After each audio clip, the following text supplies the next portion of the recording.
Les maladies neuromusculaires regroupent plus de 200 maladies, principalement d'origine génétique, définies par un défaut de commande du muscle ou par une destruction du tissu musculaire. Elles affectent 30 000 personnes en France, des nouveau-nés aux personnes âgées. Aujourd'hui, il n'existe aucun traitement curatif.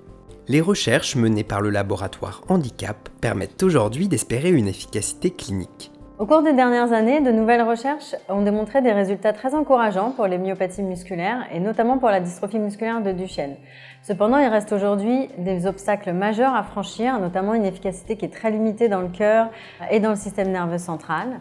Et depuis 3 ans, dans notre laboratoire, on a développé de nouvelles molécules qui ont cette capacité d'être biodistribuées à l'ensemble des muscles squelettiques, aussi aux muscles cardiaques et au système nerveux central. Et après 12 semaines de traitement, on a pu démontrer une efficacité significative et une amélioration des fonctions musculaires, respiratoires et cardiaques. Ces travaux de recherche sont extrêmement encourageants. Les chercheurs explorent le potentiel thérapeutique de cette découverte avec pour objectif un premier essai clinique. Notre unité de recherche travaille sur les maladies génétiques neuromusculaires et également du système nerveux central. 3 maladies principalement, la myopathie de Duchenne, qui est une myopathie emblématique puisque c'est la plus fréquente pratiquement chez l'enfant. La mutation affecte le gène de la dystrophine, les muscles sont plus fragiles et sont détériorés au fur et à mesure qu'ils sont utilisés.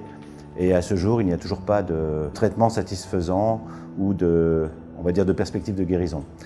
L'autre maladie sur laquelle nous travaillons est une maladie qui touche plutôt les jeunes adultes, voire les plus anciens. Il s'agit de la maladie de Huntington, une maladie neurodégénérative cette fois, qui se traduit par des conditions invalidantes très graves. Et enfin, la troisième maladie sur laquelle nous travaillons est la myotrophie spinale. C'est également une maladie neuromusculaire qui, elle, se traduit par une perte des motoneurones qui conduit à une disparition progressive du muscle et de la force musculaire. Et également pour cette maladie, il n'y a toujours pas encore de médicaments sur le marché, bien que la recherche avance plutôt positivement dans ce sens. Les maladies neuromusculaires ne sont pas une fatalité.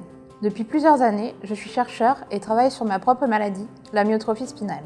Afin de poursuivre nos travaux de recherche, nous avons besoin de votre soutien.